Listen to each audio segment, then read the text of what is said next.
안녕하셨습니까, 시청자 여러분. 오늘 밤 주막야사에서 들려드릴 이야기는 사람의 탈을 썼다고 다 같은 사람이 아니요 고부간의 정이라 하여 다 따뜻한 것은 아니라는 옛 어른들의 말씀을 뼈저리게 느끼게 해줄 기막힌 사연입니다. 사방이 험한 산으로 둘러싸인 깊은 산골. 그곳에는 천석군 부자라는 명성 뒤에 얼음장보다 차가운 시어머니 박씨와 그 매서운 서슬 아래서 눈물로 세월을 보낸 보름달 같은 며느리 정아가 살고 있었습니다. 재물에 눈이 멀어 천륜을 저버린 시어머니와 모진 구박 속에서도 끝내 인간의 도리를 지켜낸 며느리의 운명은 과연 어떻게 뒤바뀌었을까요? 인과응보의 서늘한 교훈과 가슴 뭉클한 용서의 현장으로 여러분을 초대합니다. 자, 묵축일 막걸리 한 사발 들이키시고 저와 함께 옛날 그 시절 김진사댁 대문 안으로 들어가 보시지요.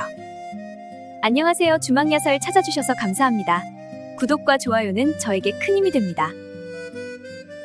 자, 이야기는 이제 강원도 어느 깊은 골짜기, 까마귀도 쉬어간다는 험한 산세 속에 자리 잡은 큰 기와집에서 시작됩니다. 동네 사람들이 쳐다만 봐도 목이 아플 정도로 대문이 높았던 김진사댁. 하지만 그 높은 대문만큼이나 집안 인심은 바늘구멍보다 좁기로 소문이 자자했지요. 이 집에는 마을 사람들이 호랑이 할멈이라 부르며 근처에 가기조차 꺼렸던 지독한 시어머니 박씨가 살고 있었습니다. 젊은 시절 일찍이 홀몸이 되어 외아들 윤겸을 애지중지 키워냈다지만 그 세월 동안 마음은 굴렁쇠처럼 꼬일 대로 꼬여버린 노인네였습니다. 재물에 대한 집착은 또 어찌나 무시무시한지 수십 개의 노쇠 열쇠 꾸러미를 잠잘 때도 행여 누가 가져갈까 싶어 허리춤에 묶어두고 살았으니 그 쇳소리만 들려도 집안 종들이 사시나무 떨듯 떨었다고 합니다.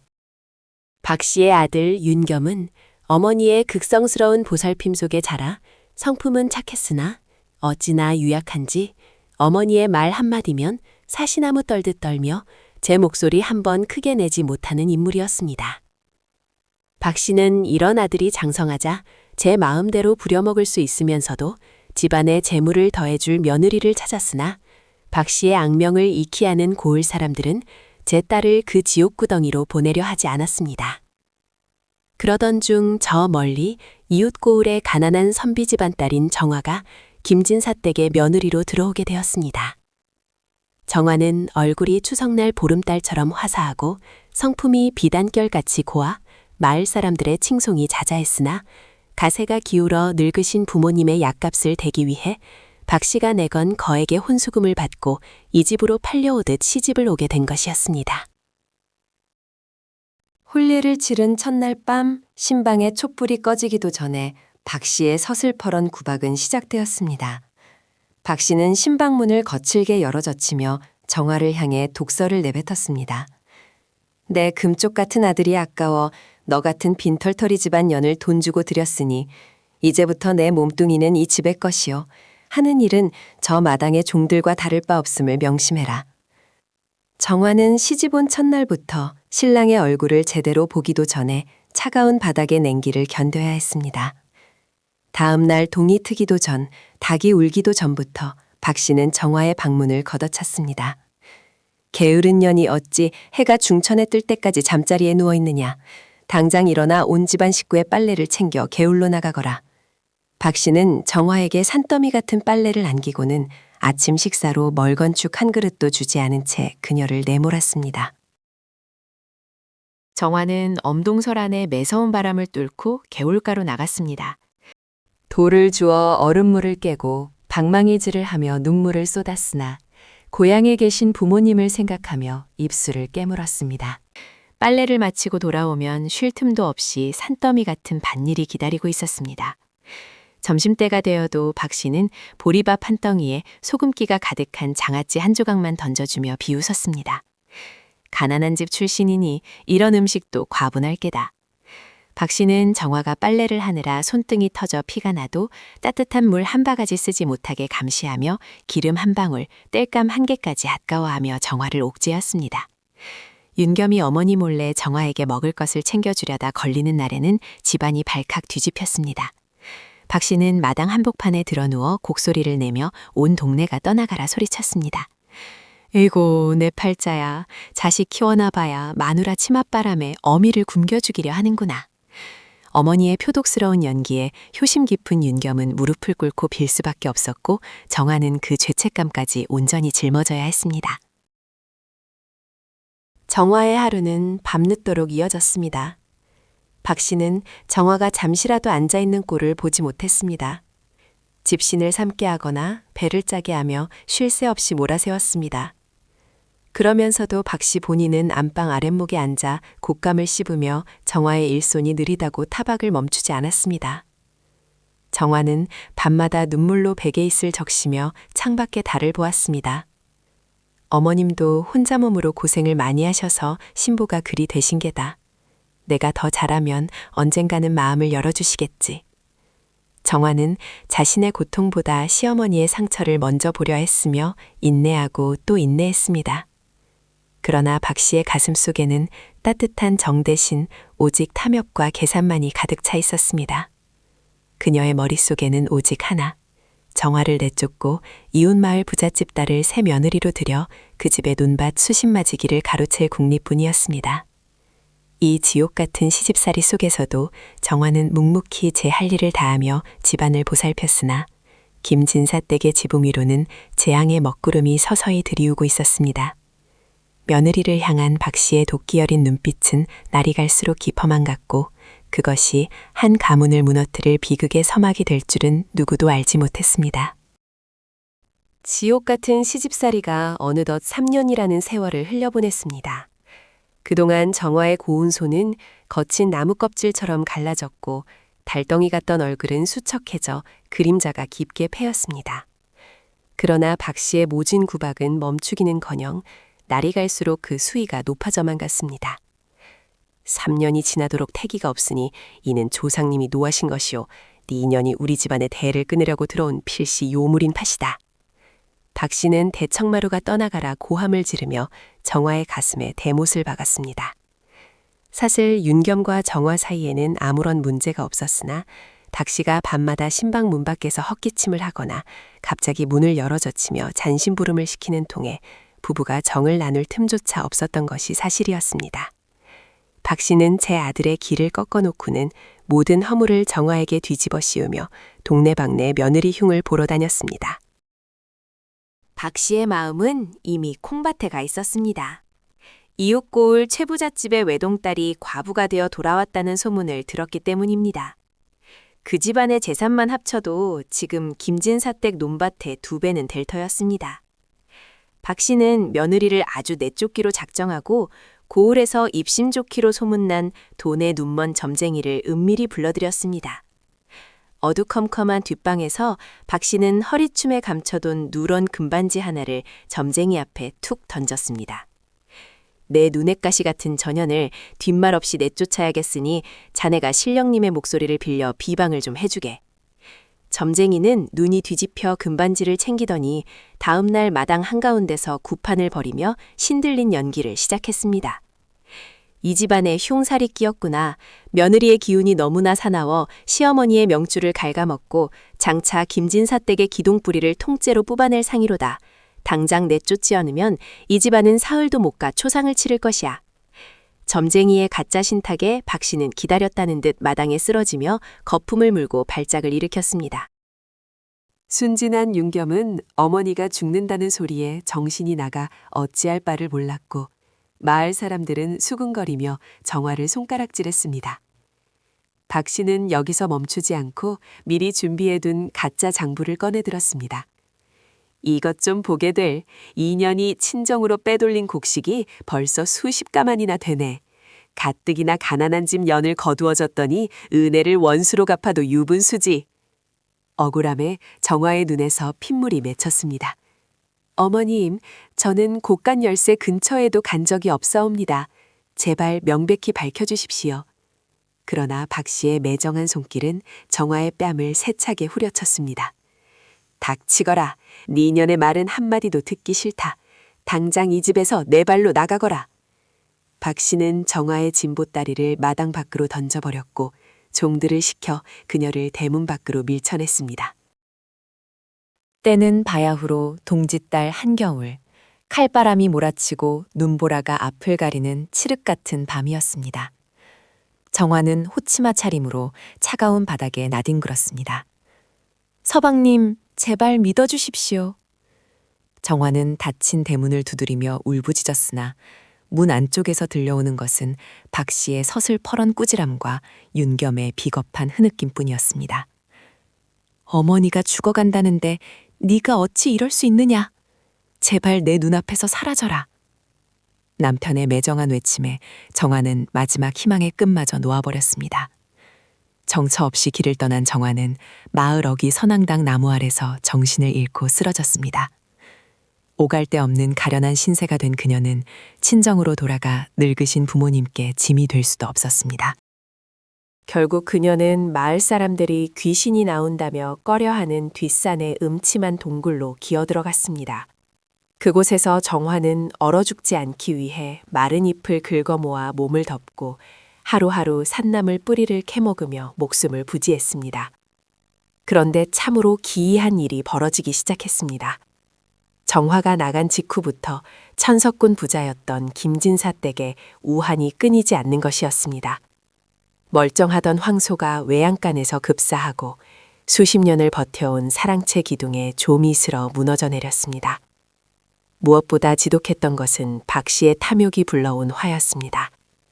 정화 대신 새로 들인 최부잣집 딸은 박 씨보다 훨씬 더 영악하고 표독스러운 여인이었습니다.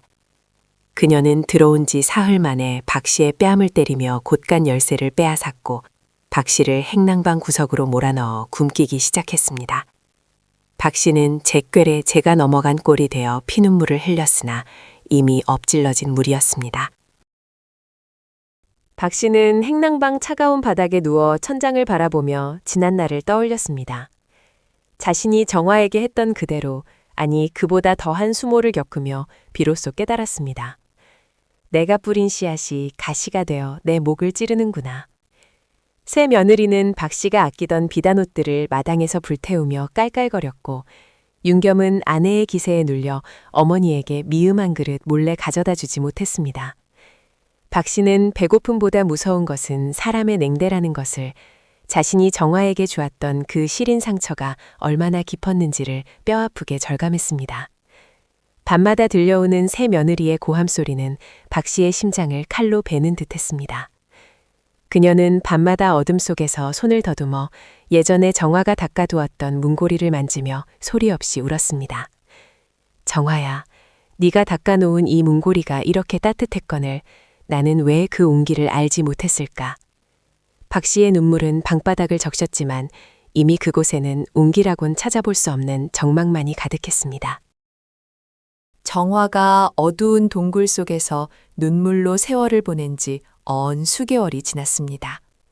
산속은 적막하기 그지없었으나 정화는 오히려 그곳에서 마음의 평온을 찾으려 애썼습니다.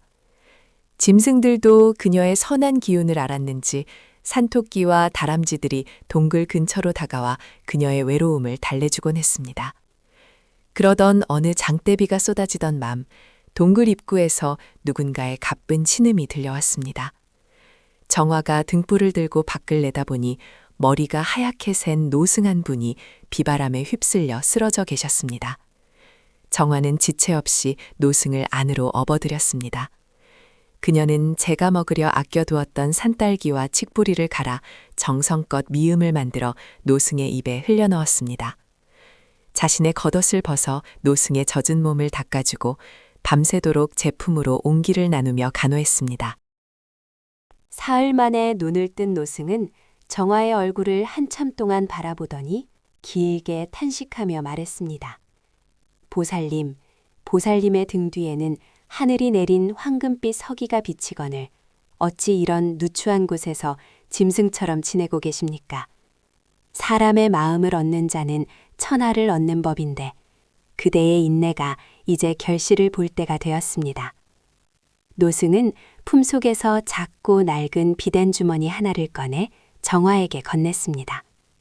이 안에는 세상에 단 하나뿐인 영험한 씨앗이 들어있어 이것을 동굴 앞에 심고 매일 아침 당신의 진심 어린 눈물로 물을 주시오. 이 식물이 자라 열매를 맺는 날, 당신의 억울함은 눈 녹듯 사라지고 가문을 다시 일으킬 주인이 될 것이오. 노승은 씨앗을 건네며 잠시 말을 멈추었습니다. 동굴 밖으로 부는 바람이 낮게 울었습니다. 허나 보살, 이 씨앗은 아무에게나 열매를 맺지 않소. 그녀가 고개를 들었습니다. 욕심을 품은 자의 손에서는 그저 마른 나뭇가지로 썩어버리고 원망을 가슴에 품은 자의 문물로는 싹조차 틔우지 못하오. 오직 미움보다 인내를 먼저 삼킨 사람의 눈물만이 이 씨앗을 깨우지.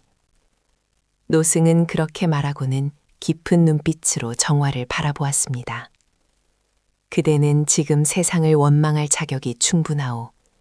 허나 끝내 원망을 택하지 않았으니 하늘 또한 그대를 외면하지 않을 것이요. 그날 밤 정화는 씨앗을 동굴 앞 흙 속에 조심스레 묻었습니다. 손이 얼어붙어 감각이 사라졌지만 흙을 다독이는 손길만큼은 정성스러웠습니다. 정화는 노승의 말씀을 가슴 깊이 새기고 그날부터 정성을 다해 씨앗을 돌봤습니다.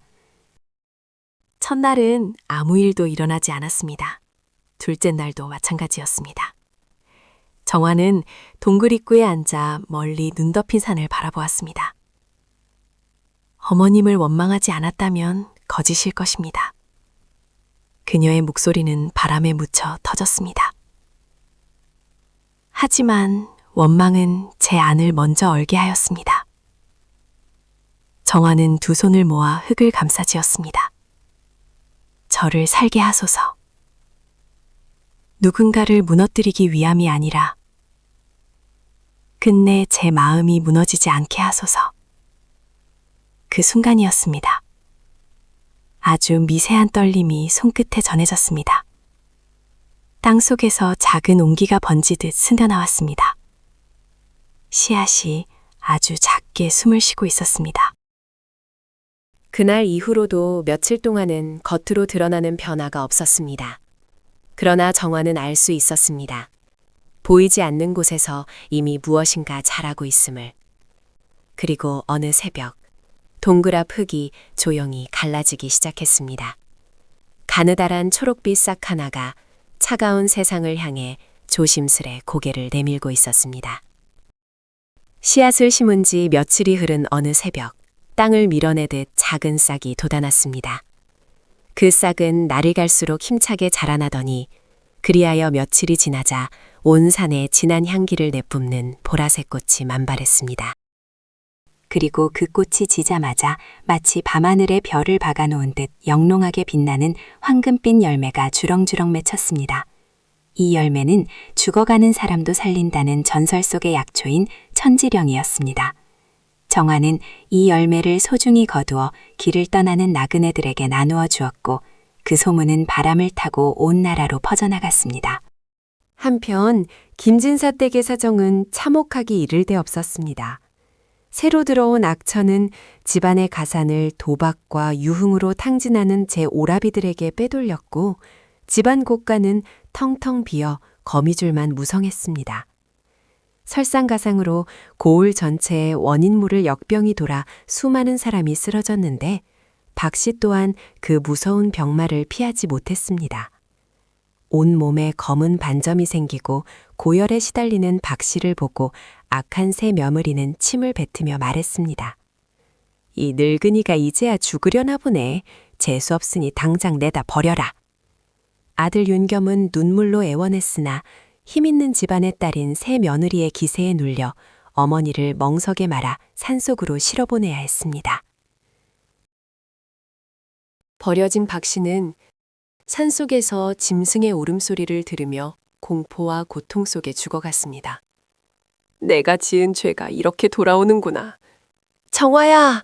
내 며느리 정화야! 박 씨는 죽음의 문턱에서야 비로소 제가 모질게 내쳤던 정화를 찾으며 오열했습니다. 그때 어둠을 뚫고 은은한 등불 하나가 다가왔습니다. 그것은 다름 아닌 동굴에서 약초를 캐며 지내던 정화였습니다. 정화는 앙상하게 마른 시어머니의 몸을 보고 가슴이 찢어지는 듯 했습니다. 그녀는 망설임 없이 박 씨를 등에 업고 동굴로 향했습니다. 원수를 사랑으로 감싸하는 정화의 지극한 정성이 다시 한번 시작된 것이었습니다.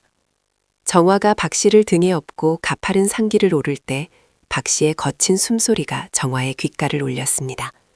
한때는 그토록 무섭게 호령하던 목소리가 이제는 바람 앞에 등불처럼 가냘팠습니다.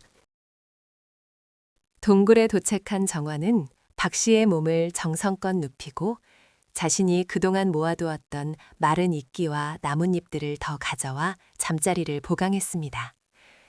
시어머니의 몸에서는 역병의 고약한 냄새가 진동했지만 정화는 눈 하나 깜짝하지 않고 수건을 적셔 박 씨의 얼굴과 손발을 닦아냈습니다.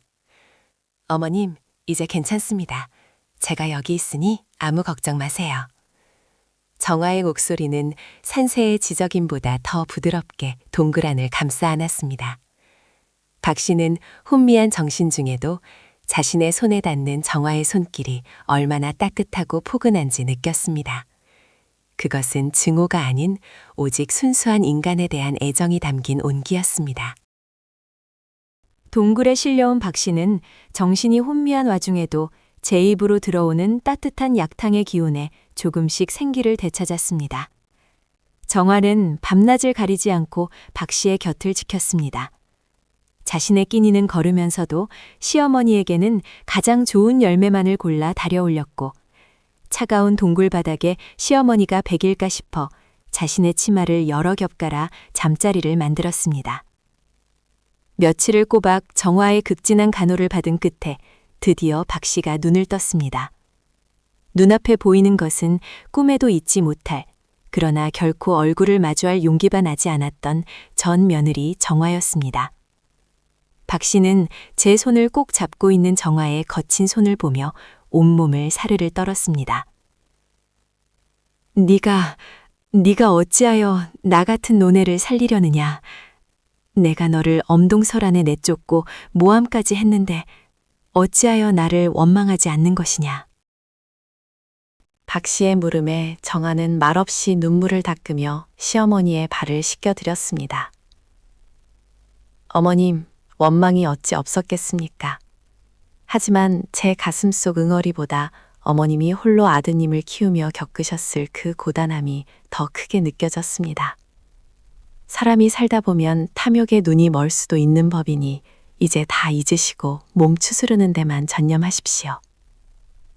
정화의 성인 같은 대답에 박 씨는 가슴을 치며 통곡했습니다. 내가 짐승이었다. 금수를 자식이라 믿고 살았는데 정작 나를 살린 것은 내가 버린 사람이었구나. 박 씨는 정화 앞에 무릎을 꿇고 백배 사죄하며 지난날의 악행을 낱낱이 고백했습니다. 황금 열매의 효험으로 박 씨는 역병을 씻은 듯이 물리치고 일어섰습니다. 기운을 차린 박 씨의 눈에는 이제 예전의 탐욕 대신 서슬퍼란 정의감이 타올랐습니다. 정화야, 이제 이 어미가 내 자리를 찾아주마. 그리고 그 사악한 년들에게 하늘의 무서움을 보여주겠다. 박 씨는 정화를 데리고 마을로 내려왔습니다. 그 무렵 김진사 댁은 새 며느리와 그 친정 식구들이 모여 집안 문서를 제 이름대 돌리려는 잔치를 벌이고 있었습니다. 아들 윤겸은 헛간에 갇혀 굶주리고 있었고 집안은 이미 남의 손에 넘어갈 직전이었습니다. 박 씨가 대문을 박차고 들어가자 잔치를 벌이던 무리는 귀신이라도 본 듯 사색이 되어 자빠졌습니다.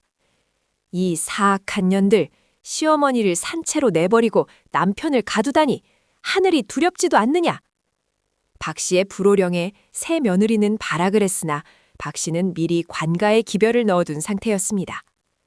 포졸들이 들이닥쳐 새 며느리와 그 일당을 포박했습니다. 사또 앞에 불려간 새 며느리는 제 죄를 숨기려 했으나 박 씨가 보관해 두었던 비밀 장부와 점쟁이의 자백이 이미 준비되어 있었습니다. 내 죄가 중하니 곤장 100대를 치고 고을 밖으로 영영 발을 붙이지 못하게 하라.